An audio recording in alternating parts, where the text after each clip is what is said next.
Welcome to Detailed, an original podcast by RCAT. This is a show where we uncover lessons learned to help you navigate your next project.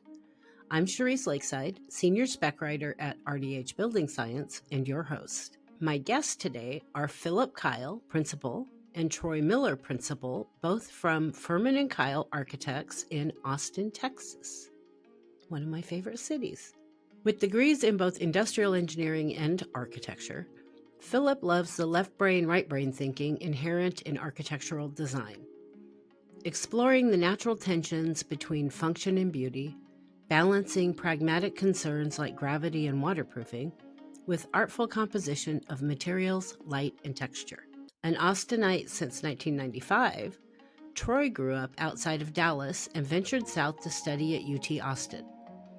With almost 20 years of architectural experience, including residential, hospitality, planning and development, historic preservation, and construction consulting work under his belt, Troy contributes his strong design sensibilities and unfailing sarcasm to almost every project in the office. He is particularly interested in the expression of materiality and detailing. The project we will be chatting about today is the 1211 East 11th project, also in Austin, Texas. 1211 East 11th stands at a pivotal point in East Austin, anchoring the eastern edge of the vibrant East 11th Street corridor. Located at the corner of 11th and Navasota, the project sits where the lively commercial strip gives way to quieter residential streets and the serene, tree-lined Texas State Cemetery. Designed to respond to this unique corner condition, 1211's architecture bridges old and new with a modular exterior comprised of warm brick on the ground and box rib metal siding above. Now, let's get into the details.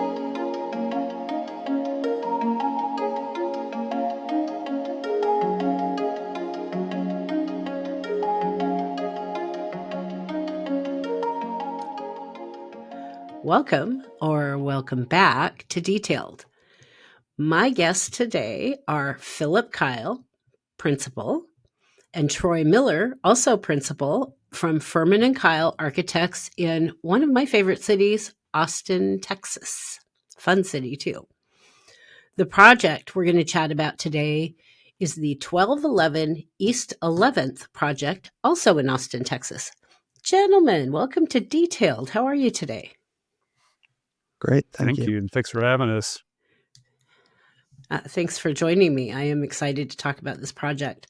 I really wish I could find a way to get them to let me go to the actual cities for every interview so I could go back to some of the cities I've really enjoyed visiting. There's probably a few in there I might not want to visit. So I start off every episode with a little icebreaker question just to get us warmed up and learn a little bit about you. I choose a different question for every episode. Sometimes it's based on something I read somewhere because I go troll you far beyond the stuff that you send me.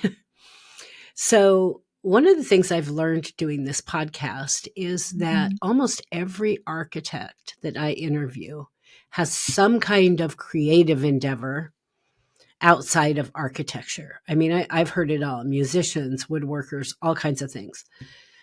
Tell me, both of you, tell me about one thing that you do outside of your work that makes you a better architect when you get back to your desk. Yeah, well, Who wants to take I'm this one on of first? maybe the few sort of people in architecture who their hobby is architecture. I have books and books, and I study plans, and I even when I'm like not thinking about work, it's just sort of it's something I probably have done since I was a little kid. My dad used to draft a lot, and so it's I enjoy not just the elements that make up architecture from the beginning, the drawings, the sections, and putting those things together sort of in my head. And so I don't really do a lot outside of that. I'd love to say I'm a musician and I'm talented at all these other things, but this is the one thing I've sort of found joy and passion in, and I sort of stuck with it. Well, you're not going to lose points for that. Hopefully you do something for fun, though. Oh, for sure. Well, my Okay. son's a musician, so I get to lug his instruments in and out of gigs. So I get to play like I'm in the band. Roadie. Okay, you're my first architect who's a roadie. How about you, Philip? For me, it's two things. One is travel. I love traveling, and my wife and I spend a lot of time kind of just wandering the world. I think there's something about seeing things at the pace of like walking that just makes me a little bit more aware of my surroundings. That's got an obvious connection to architecture because you know, you're living in, you're walking through cities and architecture when you're traveling.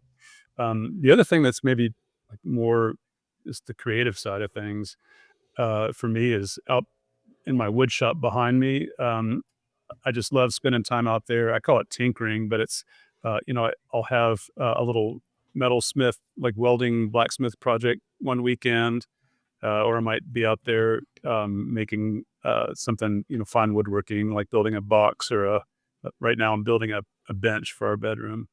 And to me, that, like as architects, we don't actually build buildings, right? We just draw pictures and kind of give a set of instructions to somebody else to build a building. When I'm out there in my shop, it's like a whole different world. It's like you're mediating between these two physical pieces of wood that you're trying to join together. And to me, like, one, it's just my flow state. It's this thing that I can just spend hours and hours out there and not, have any awareness of time. But it also, like, in terms of informing my architecture, I think it like actually having to wrestle with the implications of your own design and have to realize it in the real physical world makes me a better designer, because I think when I'm back at the drafting board designing a detail, I'm thinking of how the craftsman's going to be making that, how the joiners are going to be putting those pieces of wood together, and I think it gives me a better sense of how to design, having that skill. It's funny. I totally related in some of the information that I got from your office about you liking to experience a city by walking it. When I visit a new city, if I can, which I can't always, I try to block out one day that is just my roam the streets day. No plan, no destination. I'm just going to start walking one direction. There might be something at some other side of the city that is an ultimate possible goal if I'm not distracted in the process. But I think you see the best parts of a place when you get off the beaten path and just roam and meet people in the city and experience some little alley cheese shop in France, which I did. And I ended up in that place for like 2.5 hours talking to, I called him Cheese Dude because I couldn't remember his name. But I think that's a lovely way to experience a place. It's just to start walking and see what you find. Mm-hmm. Yeah. So let's talk about this project. Oh, go ahead. Oh, I was just going to go off on a tangent and saying I lived in Paris for a year, which was, and that's what I would do on all my spare time, was just like take the metro to some distant corner and try to find my way back. You just, it was way before cell phone maps. And so I've got this amazing mental map of Paris in my head from those years. Yeah, I'd be in trouble if I didn't have my cell phone, because I literally just got back from Savannah, Georgia, and went to a welcome reception at the conference that I was at, which was not that far from the hotel. And after walking back to the hotel after the welcome reception, after walking for about an hour, I realized that nothing looked familiar. And I wasn't on a roaming the streets. I was trying to get back to the hotel. I have no sense of direction at all. So GPS is my best friend.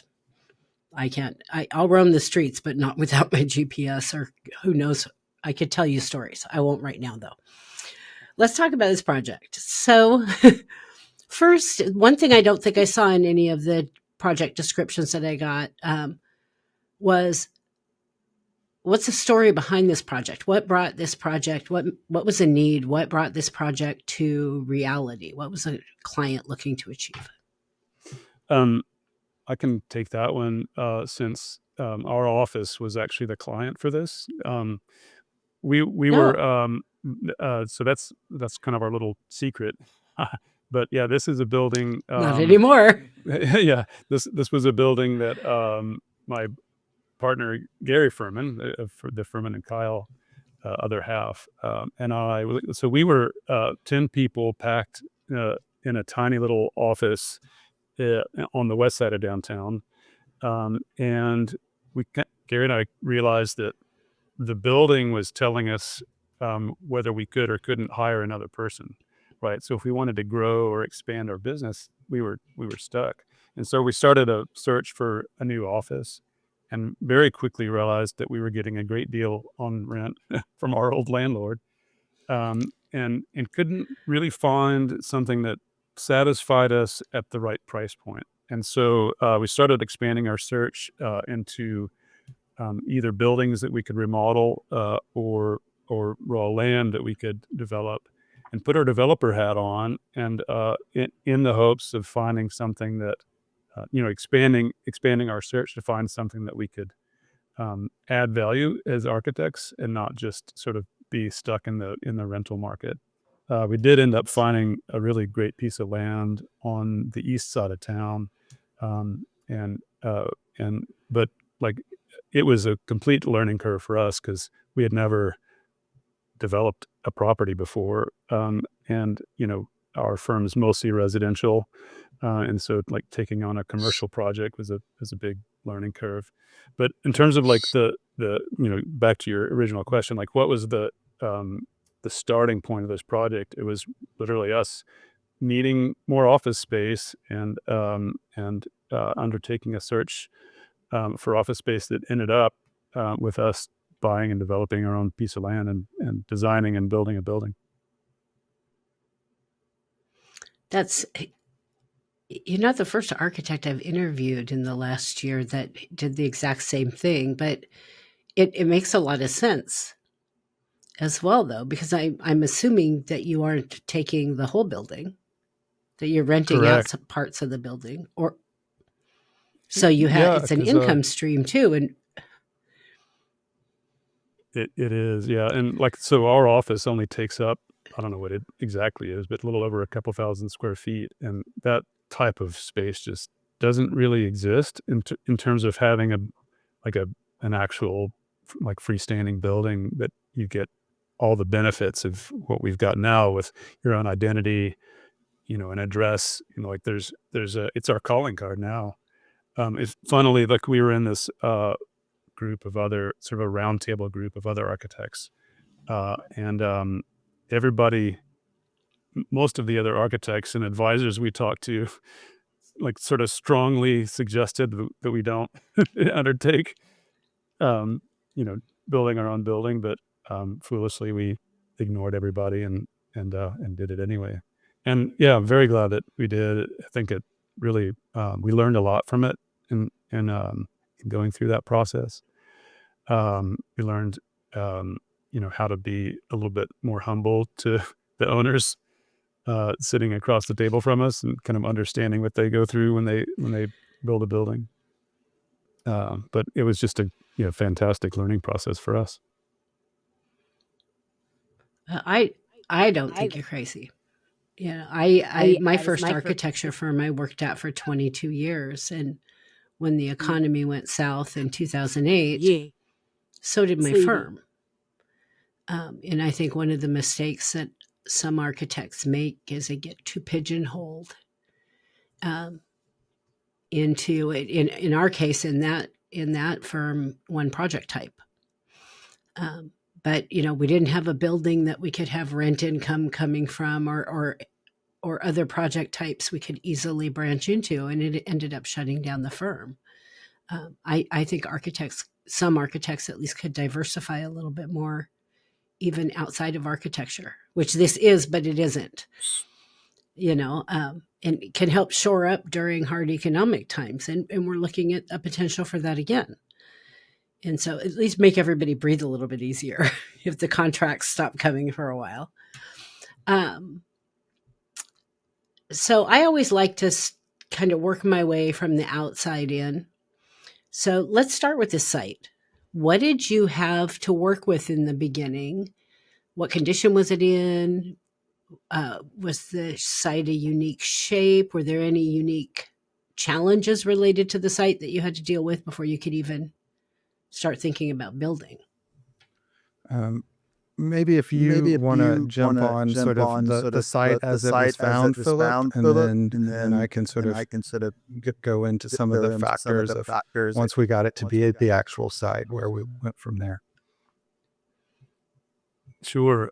So the street we're on, East 11th Street, is the same street that runs south of the Capitol building downtown, the Texas State Capitol.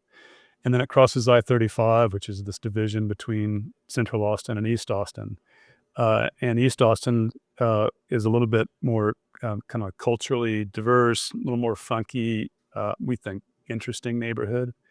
And East 11th Street was historically the main street of African-American East Austin. And like this, at one time, a thriving commercial downtown. In the 90s, that had fairly substantially diminished, and it was a sort of a troubled street. And the city of Austin, in kind of a bout of wisdom, decided to do a study of this street to both sort of economically and physically and understand what could be done to revitalize it. That resulted in the very first sort of city planning master plan for a commercial street that the city had ever done. It's called a NCCD, like a neighborhood conservation combining district. Since then, there's been a lot of those done by the city, but this was the first one, I think, published in 1990, 1991. And it encouraged economic development on the street, commercial development along the street, and also preservation of the historic neighborhood just south and just north of the street. And so we're in this really unique condition. We've got this, vibrant commercial district, which is even more vibrant now than it was when we first built this building. That NCCD document's actually working. But it's this condition where you've got this pedestrian-oriented commercial street, and then we're on this corner of Navasota Street, which is really the terminus of that commercial street, and then everything to our east is residential, everything to our north is residential, everything to the south is residential. And then we've got downtown to the west. And right across the street from us is the State Cemetery, which is this beautiful park-like setting. It's like being on Central Park if you lived in New York City.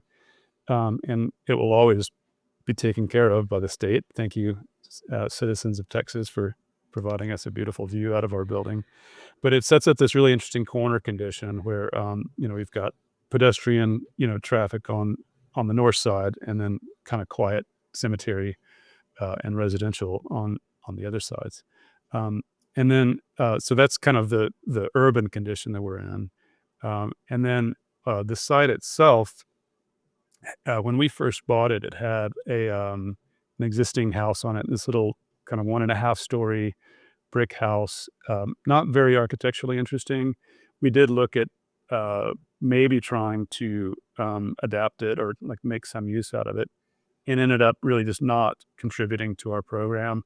So instead of sending it to a landfill, we did this kind of interesting thing. There's this agency, I think it may be nationwide, but it's certainly here in Austin, where they facilitate the donation of homes like this to a nonprofit, and then they facilitate having the building moved off site. So we paid to have it moved off site. It now is home of a nonprofit in Marble Falls, Texas, which is, I don't know what, about 2 hours from here. And we didn't have to, put a building in the landfill. We didn't really Nice. change the site. First time I've heard that. Yeah. There was also some nice sort of tax benefits from that, like the donation of the value of the existing structure went to kind of offset your taxes. So there was like a nice little, it made it sort of cost neutral to do that rather than just bulldozing the property. Yeah. And so I think sort of those things sort of led us into sort of what is the design of this building going to be. I think, I had a unique perspective at the time. I was still just a project manager in the office. And there all of a sudden there's this big project, right? It's we're a 10-person firm, and we're going to design this building to be our new office, and everybody's interested. And it's in this sort of really what was a developing part of town that was starting to get more active. Um, and where it's located, on the sort of south side, at sort of the end of the commercial stretch of 11th Street, and then bound on the east by the state cemetery. And how do you take a program, which I think sort of early on in the pro forma for Philip and Gary became, commercial first floor, where we have street frontage, and you can get those sort of rental dollars out of it. And then inevitably upper floors that would be more office type spaces. And how do you sort of, what is, starting in the office, and sort of having sort of charrettes with everybody in the office to sort of get all the different levels of ideas, and bring that in to whatever that design would be. And really sort of the shape and design of the building came out of that, having this sort of very urban side where we wanted to be and contribute to that sort of street life that's sort of developing. And then the sort of much quieter park-like side that's on the state cemetery. And it developed into this sort of partie of a sort of first floor bar that runs east and west and fronts on the north side. But then that bar rotates, and for those office spaces can fully take in the view of the cemetery to the east. And that started to create sort of some spatial interest within the building that maybe we'll get into later. Some of these sort of transitional spaces and shared spaces of the building, where we could take advantage of what that move did for us. So when you started all of this, when you all sat around the table, what was your design vision? What did that process look like? I mean, you just talked about that a little bit, but whenever you get to create something new, you sit down and you think, okay, this is what I'd like to have. I can't imagine what it's like. I've worked actually in 2 firms where I got to move into a brand new building. Um, and in one of them we designed it, but I wasn't involved in that design. What was the vision? What did you want to achieve here? I can start that, and then maybe Troy can kind of tack on to it. But because we were being developers, and basically financing this, and having to really didn't have to be super profitable necessarily, but it had to break even. We couldn't afford to like have it lose money. So putting on our developer hat, it had to make money. And of course there's all these um, restrictions that the city of Austin puts on you. Basically form follows parking, right? There was a certain number of parking spaces that we had to have for every square footage of building that we had to have. And so the very beginning was really like these studies that we did, and just plan studies of like, how do you shoehorn a bunch of parking spaces on this site and still have space left over to build a building. And we were thinking in terms of like density then, and like what could this property yield. So we had all those kind of studies in our head. A lot of the early studies were actually looking at a 3-story scheme, because that was what height limit we were allowed, and kind of the narrow footprint that we were allowed to come down to the ground on when you take out double loaded parking, was fairly narrow. And so, we were thinking like tall and skinny. And then Gary and I, not being people that have to have the idea be like our idea. We want it to be the best idea, and also not being very experienced in doing commercial construction. Most of the stuff we've done is residential. We really, like Troy said, open it up to our whole staff, and had a design charrette. So I remember there was one day where we took the whole office out to the site, and we were walking around, kind of exploring and looking at where views were and what opportunities were. And Troy and I walked across the street to the Quickie Picky, this little mini mart kind of diagonally across the street from us. And we were looking back, and there's this one-story, well, there's several one-story kind of brick buildings along the site, but our immediate neighbor is a one-story masonry building that used to be the neighborhood pharmacy, and now it's a restaurant called Hillside Pharmacy. And liked the kind of the low scale of that, and the fact that it's this kind of commercial building facing the street. And so we had this inspiration where, that one-story brick kind of storefront on 11th Street could continue onto our site, and then still have a one-story masonry presence. And then as it jumps the corner, as Troy said, like we jump up and we rotate 90 degrees, and then the second story addresses the park. And so really that design process it may have started at a desk, kind of diagramming out just to at least know what we were talking about in terms of square footage and sort of the boring pro forma stuff. But it really got exciting when we were out on site talking with each other and waving our hands around and trying to imagine what kind of building, what shape of building might make sense on that site. And then when we all went back to our own desks and kind of worked up a design, it was Troy's design that just nailed it. Like he was the first to really come up with that massing idea of the strong one-story block on the street, and that second story rotated around. And so we dropped whatever other ideas we had in terms of design and picked up Troy's scheme and ran with it.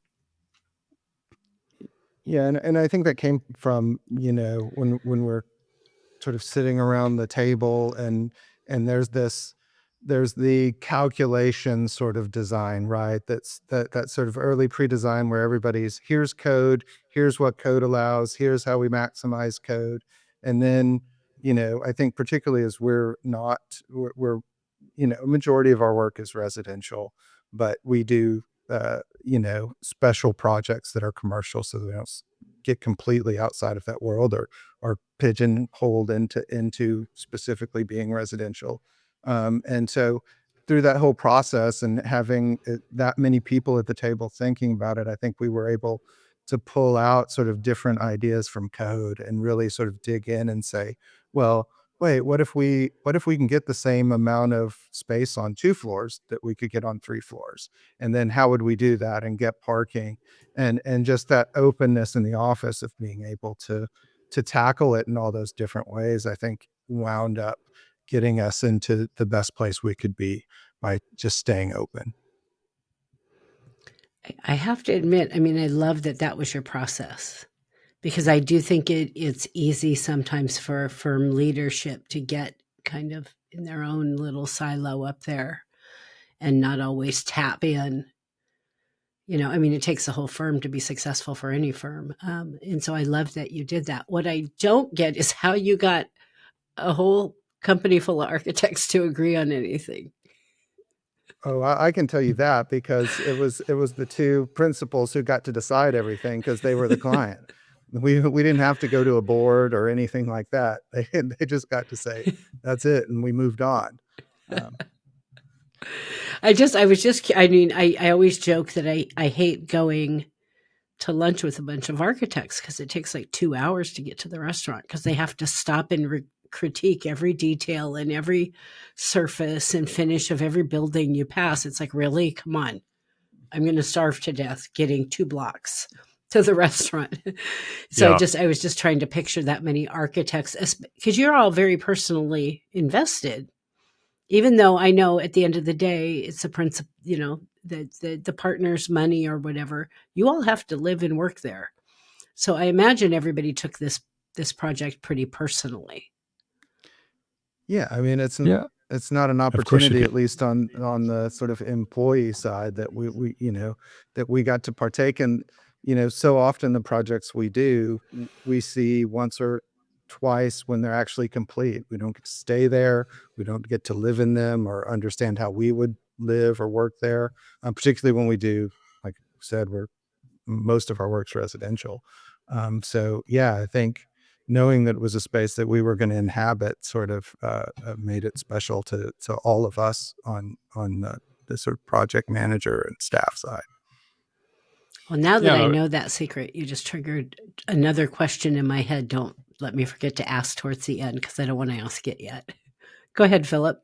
I was going to say, I wanted to clarify too that like our design process is and wasn't like what I'll call design by committee. It was not trying to force 10 people into a room and come up with a design. But there's times when we like to like open up the conversation to generate ideas, and then there's times where the design process you just need to buckle down at your desk and stare at it and burn through a bunch of rolls of trace paper with iterations to come up with an idea, and then you open it back up again to the group for ideas and criticism. Sometimes when like typically in our office, either one's principal or the other principal will typically lead projects, but we're also using each other as a sounding board. A lot of times, a drawing might be on my desk for a little while, and then I might reach a kind of a dead end with it, and Troy might take it to his desk and work on it. So it's this weird thing where design can be a very sort of solitary exercise where you're just working it out, just working out the details. But then, to also recognize that other people really can add a lot to the process. Just those extra eyeballs, those extra brains really add a lot of value to the design layers and of richness. So let's start getting a little more specific about the building. We're still working on the outside, but let's start with the exterior of the building. So describe for me the exterior of this building and some of the material choices that you made on the exterior. Troy, do you want me to take that one? And then Yeah. So really the try to describe it here in words without waving my hands too much. But really think of it as sort of if you had a box of Legos, that kind of the long rectangular ones. Basically, there's a one-story rectangle that sits parallel to 11th Street, and then there's the second story is a rectangle that kind of rotates 90 degrees off of that. And materially, there's really two primary materials on the building. If you kind of ignore the fact that there's doors and windows, the ground floor is brick, and we kind of already went into the reasoning behind that. It was really a nod to the historic character of 11th Street, where most of the older historic buildings were made of masonry. Most of them were single-story buildings, and so we really wanted to bring that story onto our site, into our design. And then a lot of times we like having not just sort of monolithic buildings, but buildings that have some contrasting materials in it. So when we went upstairs and trying to identify an appropriate material for that second floor, we were looking for something that can contrast with the brick. So brick, obviously heavy, earthbound. On the upstairs, we used a box rib metal siding. Really, in our minds, that was maybe inspired by some of the more industrial buildings on the east side of town, which are just big warehouse spaces, and a lot of those are just fairly simple metal buildings. And so there's this kind of raw, rough and tumble industrial side of East Austin that we were trying to pull in with the metal part of the building, and then this older historical masonry we were trying to pull in with the ground floor of the building. So that's, from a material standpoint, that's really the decisions we made. How that worked into our detailing strategies, kind of an interesting thing to talk about, particularly, with this being a detail-oriented, you know, website and podcast. It was really important to us to have, because both the brick and the metal siding are modular materials. Brick, obviously, 8 inches by, one block's 8 inches long, 2 blocks are 8 inches wide, and 3 blocks are 8 inches tall. And so the whole dimensioning of the ground floor of the building is based off of that brick module. On the upstairs, that box rib that we use has a 4-inch rib to it. And so it's basically like a 3-inch flat part that faces out and a 1-inch recess, and then it just repeats. And so all of the dimensions for the upstairs, corner to corner of the building, both inside and outside, and also the window and door openings, were all based on that 4-inch module of the box rib. And all of the detailing that we did for that, like I remember when we had a meeting with our builder, IE Squared, and then they brought in their metal siding installer, who, when we started talking about what we wanted to achieve in in the detailing, they got really nervous. We were worried about them like doubling their price to try to pull it off. And we said, no, no, no, no, no. We've got it all figured out. And we kind of pulled out our details, and because we took the time to detail it out. And I think there's probably some of those detailed drawings in the drawings we sent you that hopefully you'll publish online. But all like outside corners, inside corners, door jambs, window jambs were all detailed, so that if the framer did their job and built the frame to size, and then all the cladding goes on, by the time the metal building installer gets out there, everything just falls into place, and their panel dimensions work, their inside and outside corners work, they're hitting rough openings. So, and that's the way that worked out. And now hopefully that metal siding installer's out preaching to the choir about good detailing can make a project fall together pretty easily. And They're probably out running around with your details, showing all the other architects, do this. Exactly. Hope so. Hope they stole ahead, all those Troy. details. Yeah, and I think that comes from the way, this project being sort of very different, probably one of the largest commercial projects we've ever worked on. And it's sort of so different than the residential projects we work on. But in those projects, we're so focused on detail and getting details right.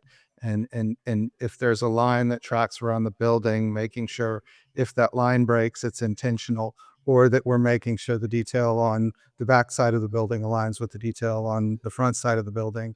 And so for us, it was this sort of whole new sort of shape of building where we didn't have the eave details we have on our houses. We didn't have that. So how then do we use the materials and apply at least the methodology that we apply on those residential projects to this building as well? So there's some sort of connection when you sort of look at this project versus one of our other projects, even though they're sort of formally very different. So we talked about there being, the kind of the two primary materials of the building, and the kind of the expression of most of the mass of the building being brick and the metal siding. If those are the pants and the shirt of the building, if you're relating it to a clothing outfit, it was also important to us to bring in what we call kind of consider the jewelry, and that was done with mild steel. If you guys can see, and when you watch those of you listening to the podcast, you need to go online and watch the video as well, because behind Troy in his image there's a steel trellis, which is the steel to us shows up really in three places. It shows up in that steel trellis, which is very prominent from 11th Street. There's an interior stair that gets you, this nice open lobby that gets you from first floor to second floor. And then there's an exterior balcony and stair that are all detailed using just, weathering, mild steel. It, left to rust outside and finished inside with not paint, it was with oil. To us, that was this way of bringing a little bit of heightened detail to the building, where the other kind of building materials kind of become a background and maintain kind of this austerity. Those and a little bit more highly detailed steel elements really bring the decoration to the building. I like that, the jewelry. Yeah. The shirt, the pants, and the jewelry. I got to remember that Exactly. one. I pick up all kinds of little nuggets Yeah. doing this. So my day job is as a spec writer for a building enclosure firm. Most of my career's been in architecture, but now I work for an enclosure firm, which I think everybody should have an enclosure firm on their projects. But not everybody does. I was curious what drove your decision to use an enclosure firm instead of figuring out your whole wall assemblies and all of that good stuff yourself? Well, I can address that one. So as Troy mentioned before, and I think I even said this, most of our experience as architects has been designing residential construction, and we've got a really good sense of how a residential wall goes together, wood frame, cladding, sheathing, that sort of thing, waterproofing. We felt a little bit out of our element on this one, being a commercial building, and so we pulled in Jeff Acton of Acton Partners and his outfit to advise us on best practices for commercial building, and that was kind of the primary reason for it. Interestingly, the world has the world of commercial best practice detailing of a wall assembly is starting to filter into the residential world as well. And especially based on what we learned doing our own building with really robust fluid applied weather resistant barrier and air barrier with an exterior rigid insulation and wrapping around that, we're starting to bring that level of detailing into our residential projects as well now. And we do bring I think on most of the residential projects that are a little bit more straightforward, we don't necessarily always bring in a building envelope consultant, but there are a couple which are a little bit more challenging, detailed projects. Like there's a project we're doing where we're adding on to a building that's stone masonry walls, not any other structure. That's the structure, and we're having to add, trying to make that into a modern building. We'll bring the building enclosure consultant into those as well to make sure that doing it right.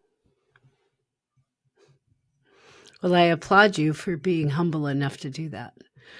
Now working on the enclosure side, and some of the things I get to see that went wrong from people trying to figure it out on their own, especially on trying to renovate an existing building.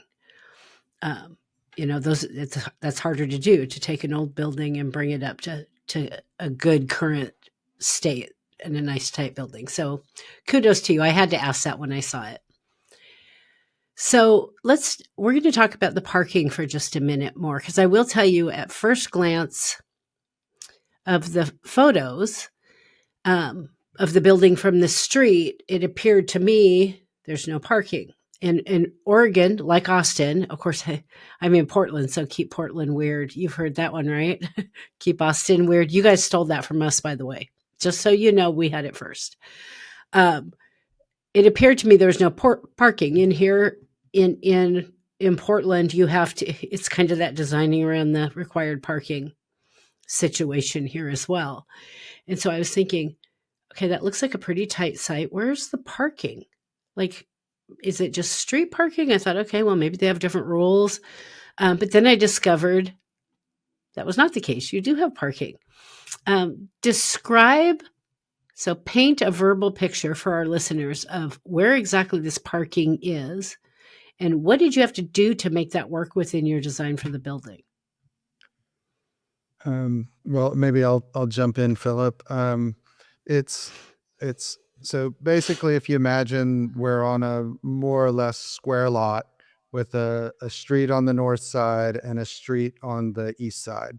Um, we have on the north side, it's a bar of commercial. That's that sort of first level. That's the retail space, and behind that is the rest of that sort of square lot is the parking.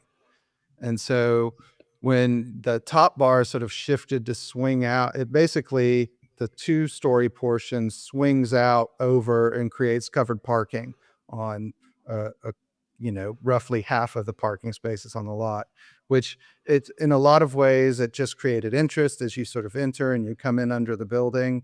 And in our climate, the ability to have covered parking is huge, because if as employees who come here and work every day, having a car in the afternoon in midsummer that you go get in and is you know maybe it's maybe it's 100 degrees in your car, but it's not 150 degrees in your car when you get in the door. And it's just a nice thing that sort of happened. And I think it also sort of makes the parking lot more interesting. And it doesn't feel like this vast expanse of concrete where cars live. And so that's hopefully that sort of describes the way that works. And it's sort of the eastern street that runs along the cemetery edge it's not a high traffic street, so it's really just kind of easing around the building and pulling in the back. I really love the way you did that, because so many buildings are just, stacked, floors stacked, and a square. And, when I saw that first picture of just that busy street side of the building, that's what I thought I was going to be looking at, until I started moving through the pictures and going around, and then saw that part of the parking was covered. And I thought that was a really genius way to solve that problem without taking away from the aesthetics. Nobody wants to look at a parking lot. There's nothing I dislike more than a big old parking lot in front of a building. I understand that sometimes you got to do what you got to do, but driving by, that's not what I want to look at. And I wanted to ask about that, because I thought that was a great way to solve that problem. And I didn't expect to find covered parking for sure. I thought maybe it's tucked in the back, or maybe there isn't any.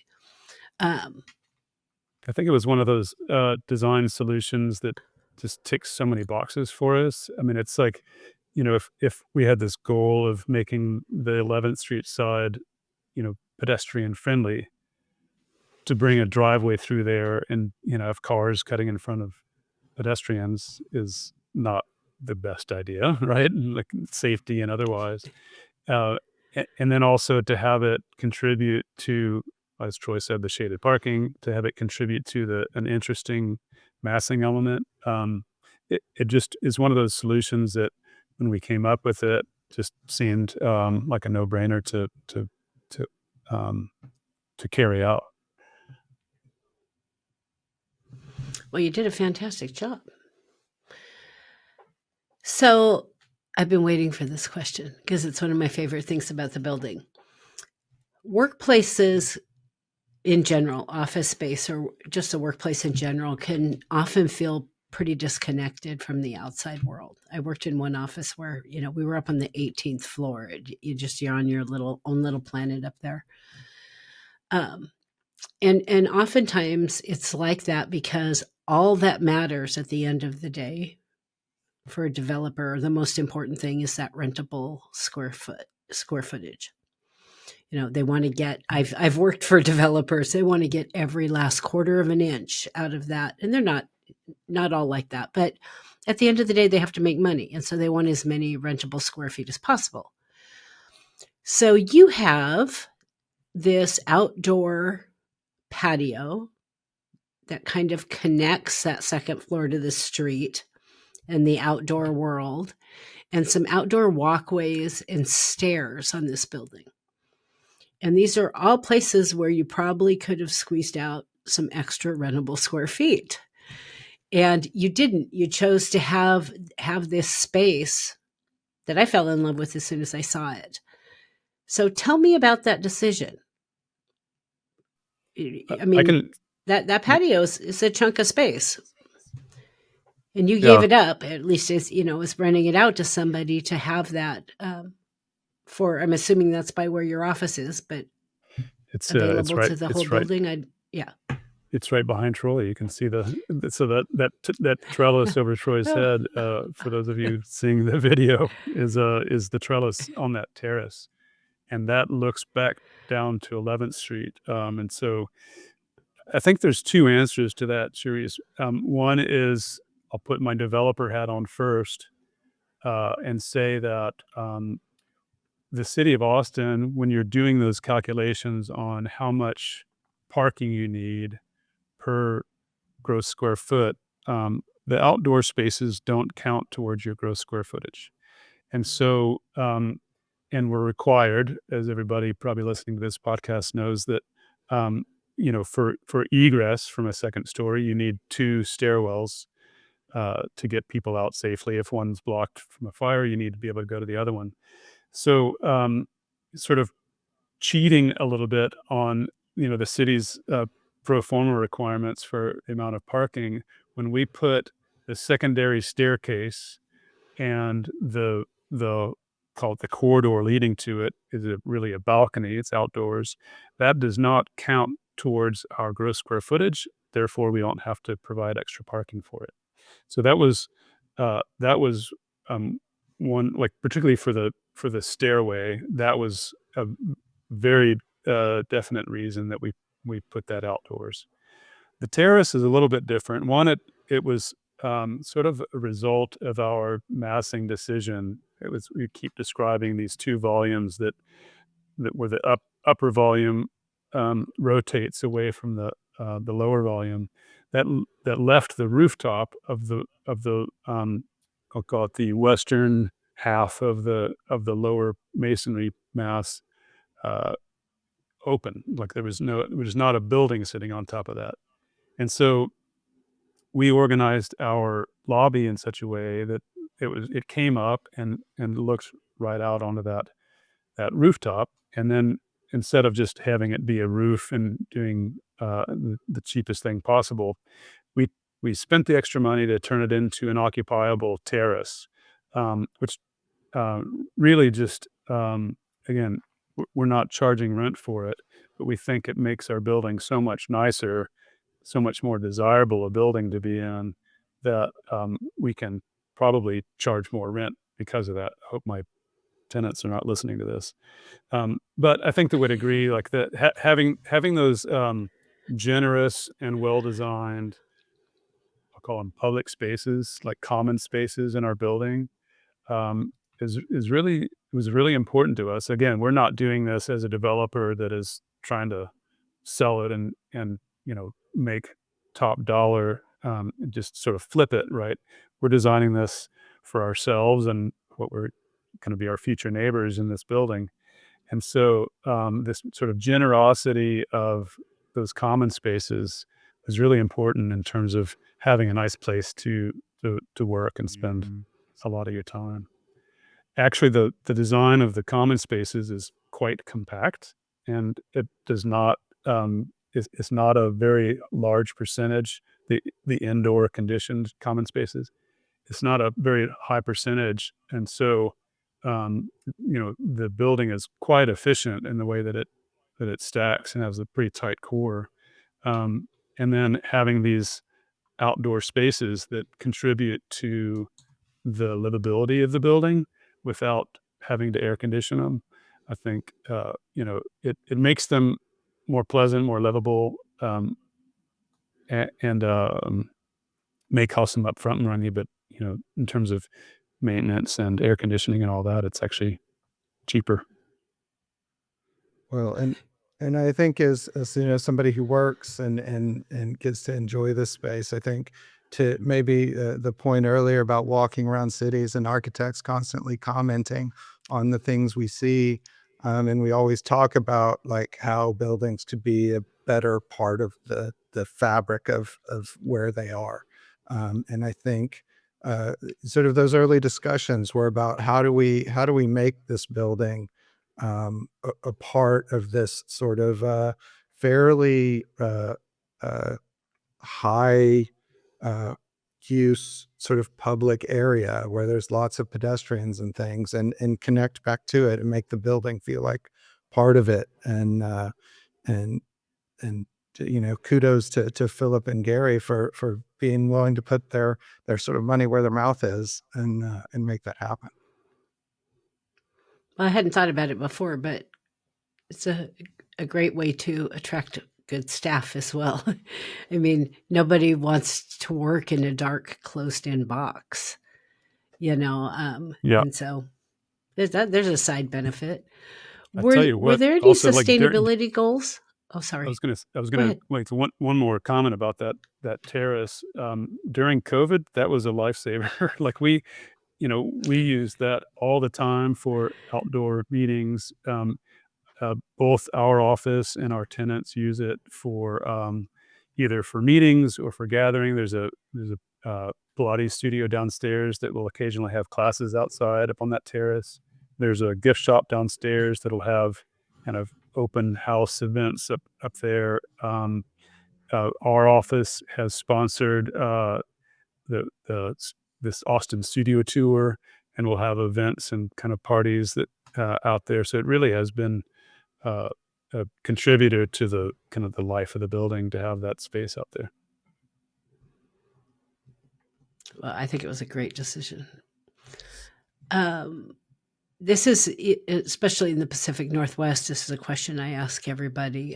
Were there any sustainability besides recycling an entire house, which is, I love that. I mean, I always think, I'm not going to, at what point do I stop hearing things that are unique? And apparently it's never. Were there any particular sustainability goals on this building? Well, I think, at least from our end and the way we approach all our projects is we try to cook that stuff in, be it energy efficiency, using, renewable materials where it makes sense. And so that's sort of our baseline. I don't, I don't think that, in terms of sort of the bigger overall, we're not necessarily searching for accreditation or things like that. And so it's really just our base level design. We're usually trying to hit a lot of those criteria that have been set forth by, I think in Austin for residential, there's Austin Green Building, or, what standards have been set forth and by LEED and things like that. Well, it's funny. I've been hearing more and more of that answer lately. And, I remember when LEED first became a thing. I'm dating myself. I don't know if I should be talking about that. But, and I think for a long period of time, we really needed that. We needed that kind of structure and guidance to figure out how to design healthier, more sustainable buildings. I think we've evolved so much that a lot of firms are now just baking it in to the way that they design, and just starting and not necessarily always pursuing the lead points or what. And we all know some of those are kind of silly. But I mean, some of them are important, and some people still need that or still want the plaque on the outside of the building. But I Right. love to have watched our industry evolve it to a place where it's just kind of a given, that we're going to do the best that we're able to do within the, budget and schedule that we have available to us. Yeah. I Yeah. don't We see as try to much do it. value in the points anymore. Yeah. I think you're right. And particularly in Austin, I think my understanding of LEED actually is that it grew out of one of the precedents for it was the Austin Energy Green Building Program. And I think that the people that started LEED used the Austin Energy Green Building Program as one of their bases these for how do you do this. And so we've been fortunate to have amazing both building science peers, architect peers, building constructor peers that are, very deeply committed to sustainable building here in Austin. I think, nowadays you'd be hard pressed to find a firm that doesn't just do it as a matter of course. We have stopped asking our in the clients DNA. whether they want a green building or not. We just assume that we're going to give them one whether they want it or not. I'm glad. I'm just glad to be hearing that industry wide that it's just become the norm, not the exception anymore. So let's move inside this building. I've been so fascinated by so many things outside the building. I have no idea what's inside this building. How about we start with just a broad description of the different spaces within this building? I know you have an office, but what all is in here? Yeah, since I'm the landlord on this conversation, I can probably field that one. So we've got a space downstairs is really designed for retail. That made the most sense for us being on this commercial 11th Street. And so it was designed to be rather flexible. It could have been one large retail tenant or up to even 3 small retail tenants, the way that we designed the walls. As it happened, the tenant mix that we got, there's kind of a small retail space and a large retail space. And kind of a nice little success story. The woman who started her business, well, she didn't start it. She was our first tenant in the small space. That space was so successful to her that when the second larger space became available, she was able to move over that and expand her business into that.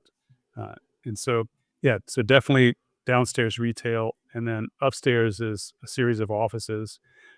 Furman Keil takes the front of the building that kind of faces 11th Street and the corner. That's our studio. And then right next to us, there's a dentist's office. And then behind them, there's another, more like an executive suite that a banker, these investment bankers have. So there's this great and diverse mix of tenants that really add a lot of life to the building. The dentists open at like 7 o'clock in the morning, and the Pilates people are there until, I don't know, like 7 o'clock at night.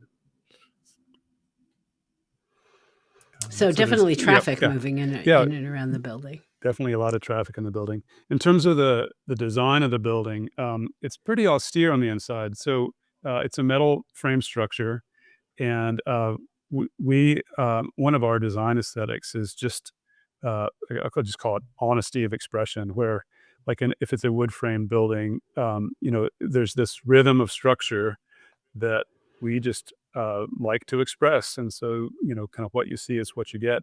When you come in the inside of the building, we've left a lot of that steel structure exposed. So you look up at the ceiling of our studio and you see the metal trusses and the metal deck. You see the exposed wires and conduits and ducting and all that.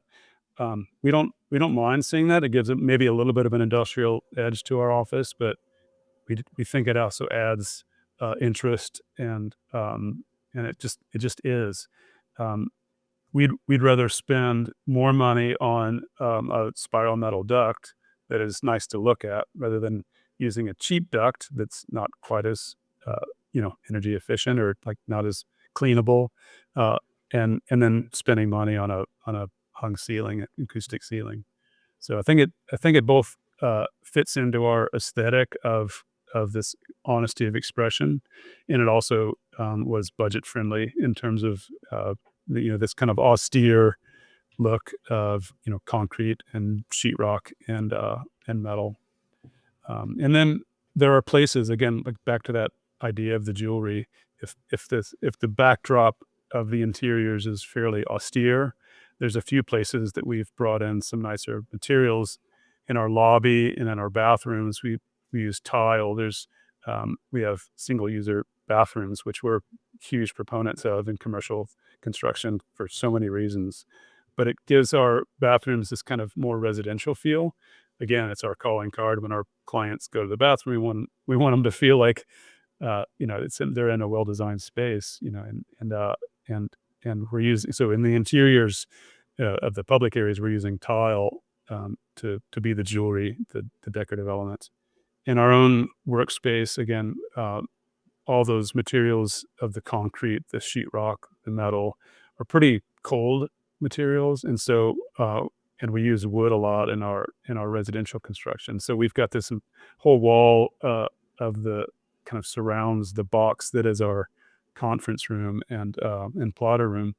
That is all clad in Douglas fir siding, and so it brings a real warmth, material warmth, into our studio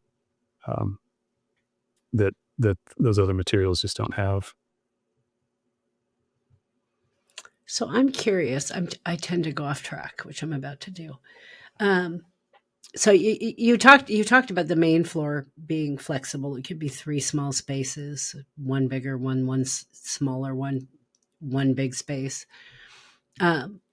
Did you, for the second floor, did you design for, let's say the dentist moves out tomorrow? Is it designed for flexibility in the sizes of spaces upstairs, or are those pretty set? It also, that's a great question, and it is also designed for flexibility. When we were designing this building, we were the only tenant that we knew of that was going to be occupying it, and it wasn't until we were well under construction that we started getting other tenants signed on. So it was very important that it be flexible, and so the demising wall between our office and the dentist's office is not a structural wall. If for some reason we move into a different office, that dentist could expand into our space. If the people behind the dentist wanted to, if they left, the dentist could move, take down that demising wall and expand into their space. There's a couple things that make that happen. One is the structure of those demising walls is not structural. The building, the roof just spans over those interior walls. And the second thing that makes it flexible is our HVAC system. So these are all, it's kind of a series of small variable refrigerant volume VRF systems, Mitsubishi VRF systems that are, again, very flexible. You could, keep the rooftop compressors exactly where they are and kind of move the interior air handler cartridge to a different location. And that was another thing that really helped us out on making those spaces flexible in their design and sustainable. That's always a good thing. This site to me looks like it's a pretty tight site to fit in the building that you wanted and the parking. So I was curious, what did the permitting process look like for this project? Did you have an easy go of it with the city, or did they come back with any special requirements? I know about the parking, but sometimes there's easements or other things that get in the way. How did the process go with the building department? It was again a learning process, both for us and for the city. I will say that NCCD, the 11th Street NCCD that I alluded to earlier, was this document that was written in 1991. I think literally it was like done on a typewriter and photocopied about a million times. It was, and then faxed to somebody and then scanned in to their computer system. So it was this very not particularly clearly worded document, but it was designed to promote density in this strip. And so when I say it was a learning curve for us and for the city, we first had to understand it, as again, this is residential architects coming to a commercial building and trying to get our heads wrapped around all the kind of mind-blowingly complex amount of code requirements, and on top of that, this kind of outdated zoning overlay of NCCD that complicated things. I will say, and the city of Austin is not a particularly easy department to work with from a permitting side. But when they understood what we were trying to do, and in many meetings with them, trying to, even with early designs, showing it to the city and having them help us troubleshoot the design to make sure it was meeting their zoning and meeting their code requirements. They were open to working with us. There was not a lot. I mean, we did not apply for any variances, so we really made sure to play within the rules. But even with that, it took us, I think, 13 months to get our site plan and building plan approved. So it was not a particularly swift process. And people wonder why things cost so much to build here in Austin. I always say, whenever you think life is hard, go do it once in California and you'll never think life is hard again.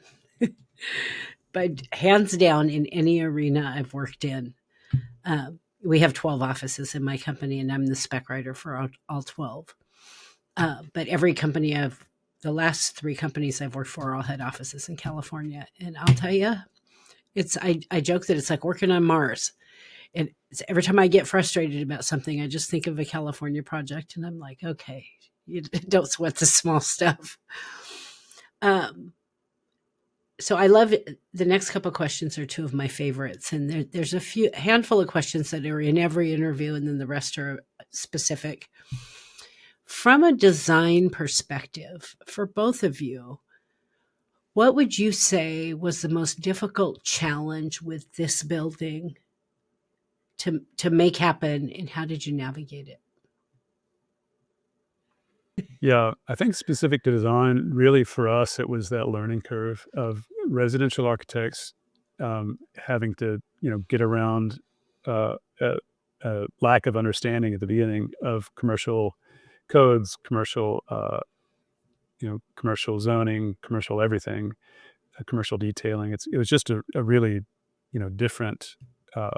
It's like learning a different language, and so that was the biggest challenge for us. I mean, this is a small building, right? It's 10,000 square feet. It's on a roughly 10,000 square foot site, so it's not trying to do a bunch of gymnastics that like some big commercial tower or expansive project. But I tell you what, like the number of hours that we poured into trying to educate ourselves on what do we do with this was immense. Like we could never charge that to a client. We can now that we've learned that, but we couldn't have expected a paying client to go through that with us. So that was probably the biggest challenge from a design standpoint to us. But I think that, I mean, we surmounted that, right? We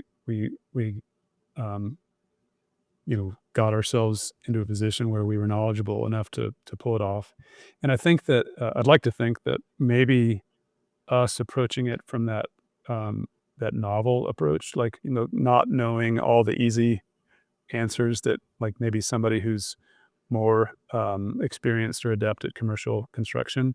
I'd like to think that maybe that led us to some novel approaches that become more unique or more interesting to this building that we may not have gotten if we had a lot of experience doing it before. Do you think you'll do more commercial construction now that you have suffered through the pain of navigating it for the first time? Did that open a new door for your firm?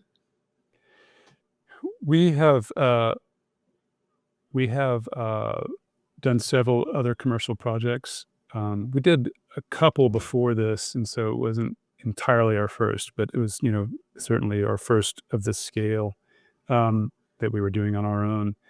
We've done a couple of commercial projects since, and very much interested in doing it again. In fact, we're talking to some potential clients that are asking us to do a very similar building in Bryan College Station area, a couple hours away from us here in Austin. That I think, again, that this is for somebody who's going to be an owner occupier of their building in the same way that we are. So I think that we can bring that that skill set to other projects in the future. So one of my favorite questions has always been, tell me about construction. We all know that there is no such thing as a perfect construction phase. It's no fault of anybody's. Just construction is what it is. And you run into twists and turns along the way, or things that you didn't expect, or maybe didn't really know how to deal with at first.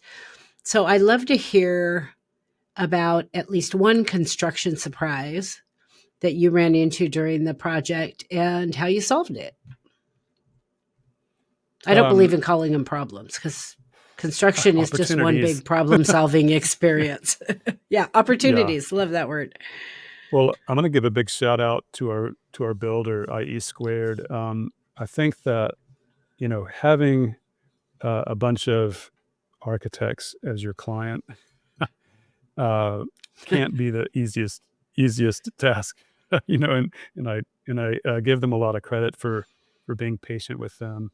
We had entertained the idea of using one of our kind of very detail-oriented, high-dollar, residential contractors to work with us on this building, but it really just didn't make sense from a pro forma standpoint. So we turned instead to IE Squared, which is they're capable of very high quality work, but at a much more realistic price point. And kind of like I alluded to before, we really tried to bring probably over and above smart detailing to the mix in order to stretch them into like meeting our very heightened level of desire for detail, and call it perfection, that is almost impossible to get in the commercial world. So I think that we in partnership with IE Squared, I think that we really got a lot of bang for our buck in this, again, just because we were able to put in the hours to detail it and to think things through with them to make them happen. This is not maybe the most kind of interesting subject to talk about, but I think it shines a light on at least part of our process, and particularly the budget side of our process. One of the kind of the surprises that we were faced with when we were in construction, the metal frame was already up, the building was already starting to come together, and it was time to pour the asphalt for the parking lot. Well, we had many discussions with IE Squared about the appropriate material, meets the budget, but performs well, and all decided that asphalt was the way to go for our parking lot. And they had assured us that the equipment that they need to get in there would be just fine. Well, turns out when that sub got onto the site, they said, we don't have the height clearance. We need to get under our parking structure to pour asphalt. And so we were stuck with having to make the change from asphalt to concrete. And fortunately, we had a really good partner in our contractor who had a substantial contingency that they were able to dip into. Fortunately, also, Gary and I, had a contingency on our owner's side that we were able to do, because obviously changing from asphalt to concrete is an upgrade, and we weren't expecting them to just eat that. So we ended up splitting it 50-50 with them. We got a way better product out of it, and they were able to do it and still be within their contingency. So I felt that was a win-win.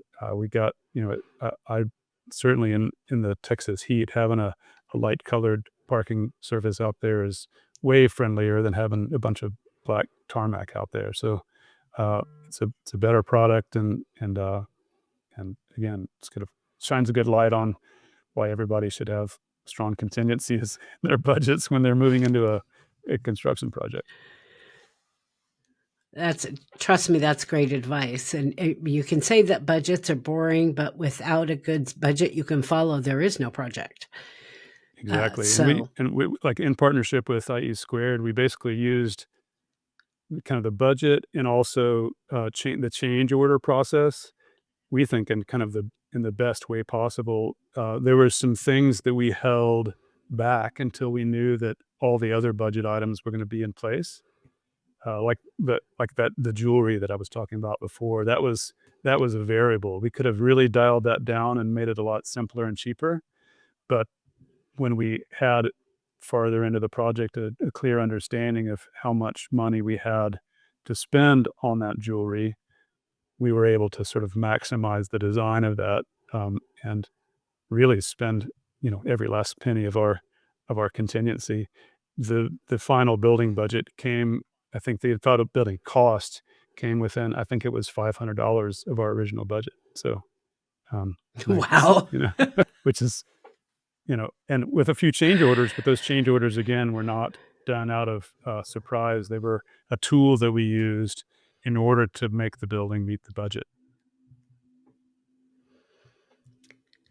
Before we get to our two closing questions, what is Furman Keil working on now that I can look forward to hearing about from you all in the future?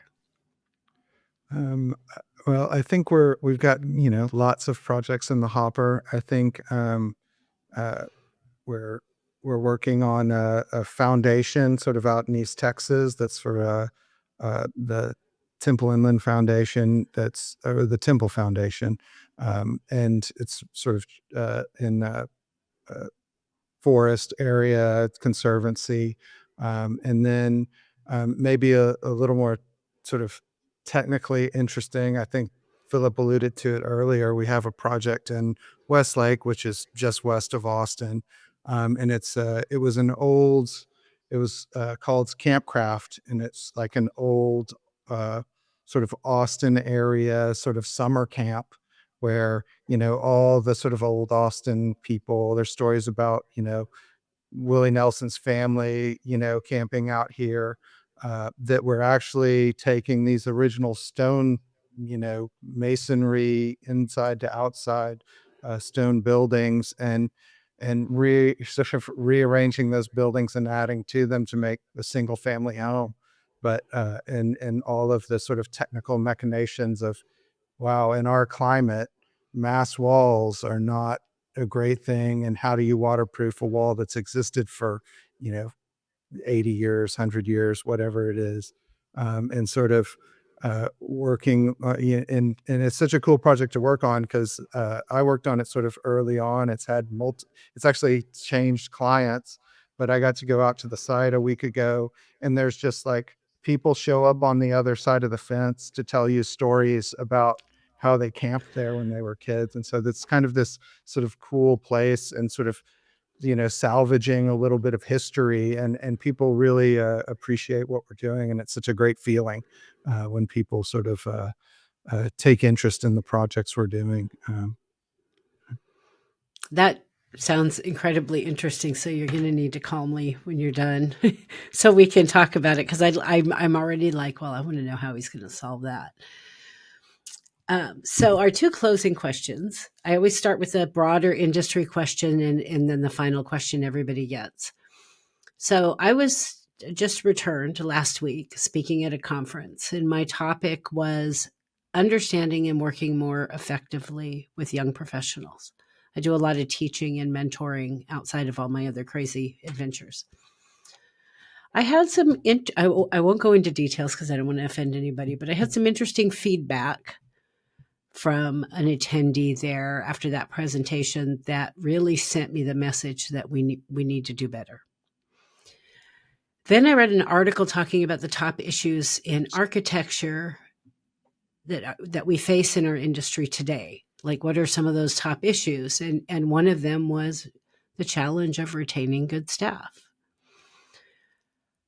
So my question to you is, where are we going wrong in this arena? And what do you think we should be doing to better embrace and empower those coming up behind us? And I'm kind of interested in your answer here because I have kind of a couple of different generations going on here. Yeah. Well, maybe Troy's testament to the fact that we can retain staff. In fact, I'm testament to this. We're at this point a legacy firm. Gary Furman started this office in 1995. I came on in 2000, worked for him for 5 years before we became partners. And now, Gary is now mostly retired, comes in, a couple of mornings a week, and then Al Troy's, coming up as principal. And so I think that I feel like we're doing something right in terms of having um, uh, an office culture that promotes longevity and retention. I think that some of the things that we do, one in terms of work-life balance is very important to us. There's, I think, plenty of architects around the country, around the world that take an approach of, getting young people, working them to the bone, and then letting them go. And, we have offset that in our office with more of a relaxed culture where we come to the office in the morning, we work hard all day, and then when it's time to go home, turn off the lights, go home to your family, and have a life outside of work.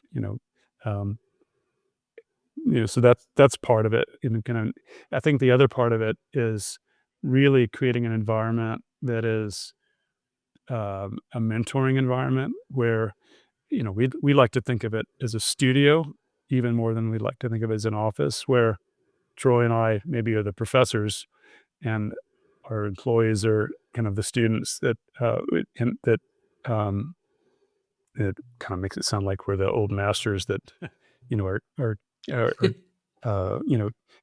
preaching at people, but we really try to create an environment where it's a great place to learn and grow. And one of the beautiful things about architecture is you can never learn everything there is to know about our profession. There's always a new way of detailing. There's a new way of approaching things. There's uh, uh, technology that changes. That it's such a varied and interesting profession that there's always something you can learn, even when you've been at it for 30, 35 years. So I think those two things, like the work-life balance and just creating a studio culture of mentorship and education has been our secret sauce for retaining employees. I may The need biggest to problem send a we have copy is of when this. it's like the biggest problem we have is we often train them so well that they're ready to go out on their own, or it makes them quite valuable out in the workplace, right? Yeah, yeah, that's the goal, though, right? To train them to be the best that they can be. How about you, Troy? What do you think? Well, I mean, I think that's a lot of it, right? I think I worked at a firm before I came here that I don't want to say they required it, but there were deadlines, right? And so for me, I was like, okay, I need to meet this deadline. If that means I need to stay up all night because we told this person we could have it done tomorrow, we're I'll stay up all night and we'll have it done tomorrow. And I think once I came here, and maybe Philip can attest to this, it was very hard for me to sort of shake that, to not feel like I like, well, there's a, you know, it's balancing what's best for the office and what's best for the clients, because a lot of times, even though you might not think they're the same thing, they will be, as we sort of move through the process.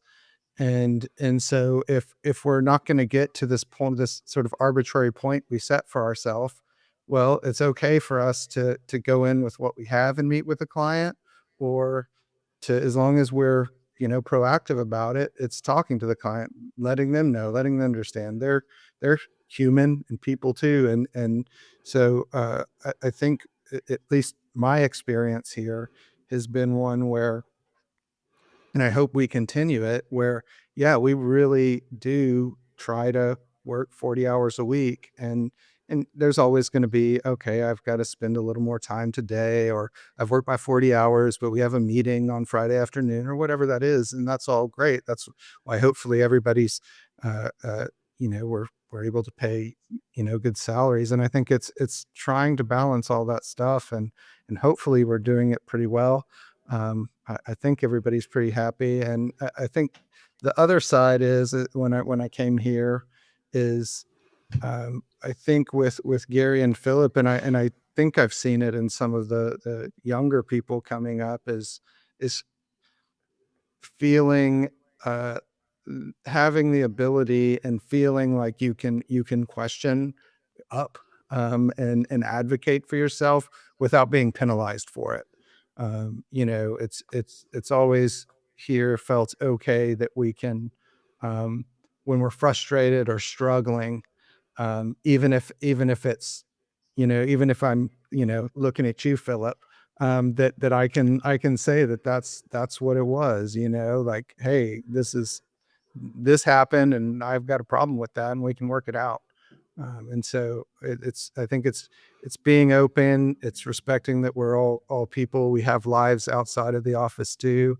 And as long as we're all sort of, doing the best we can and trying as hard as we can, that it can work.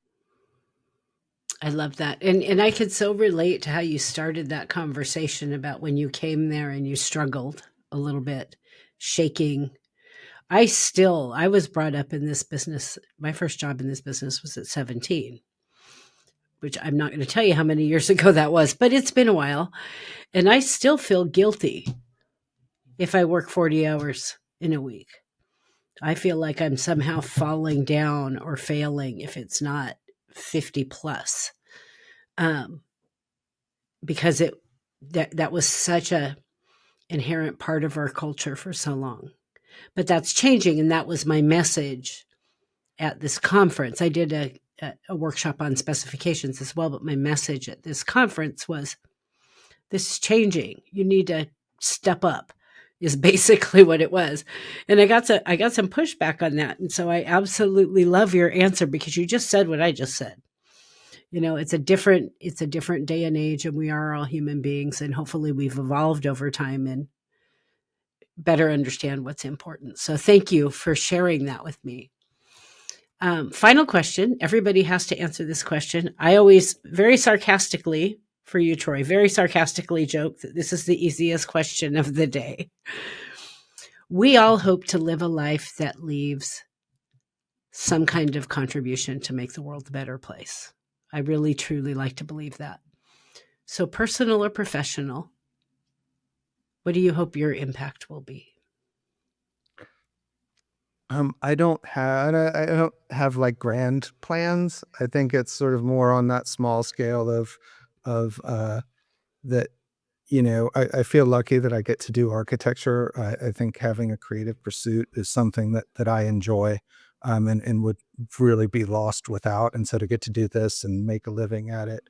Um, and then the sort of, cherry on top is that thing where I talked about where, other people take an interest, where clients feel like, and we're lucky that we have clients who come back to us, and a lot of our repeat business, and they make an effort to tell us that these sort of small moments that, we were sitting at our desks thinking about, and hoping would make this project better. Sort of for them it does, and then they feel the need to let us know those things sometimes, or that, people show up on the other side of the fence and they're excited about what we're doing.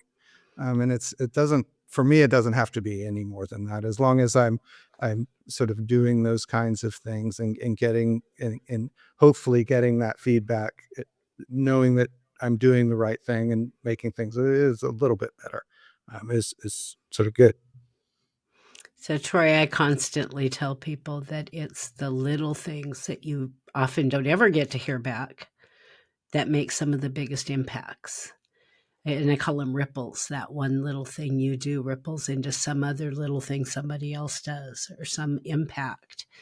So I don't believe for a second they have to be big, grand things. How about you, Philip? I think for me, it's twofold. One is really I'll say it as a principle in the firm. The thing that hopefully I'm already doing it, is impacting people's lives of our own staff, really. And again, we're a legacy firm. Gary taught me an awful lot about how to be an architect. I'm hoping to pass that knowledge on to the next generations, so that they can, have a livelihood of doing what we do. I think the other part of that, to me, is the actual, physical uh, object of the buildings that we're in, and how they can have an impact on people's lives. I think that we're fortunate in this profession that we're a value-added profession. We're actually putting things out there in the world that, for better or worse, do affect people's lives. And to echo Troy, I mean, some of it is just the little things. We have a client, Troy and I work together on this project, but I've become pretty good friends with this client. And every Christmas now, he sends me a picture of him sitting at his dining table with his New York Times spread out in front of him, and there's this beam of light coming over his shoulder.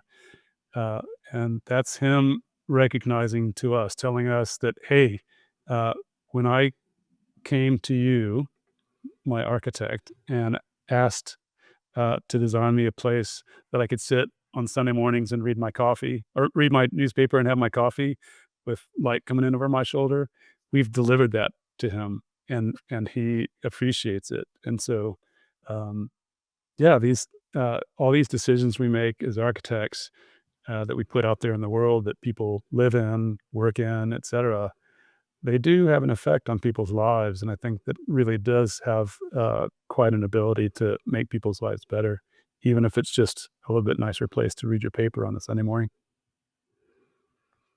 And how lovely that you were able to get that feedback. And even just one little person saying, hey, this made a difference for me, just makes you want to make a difference for more people.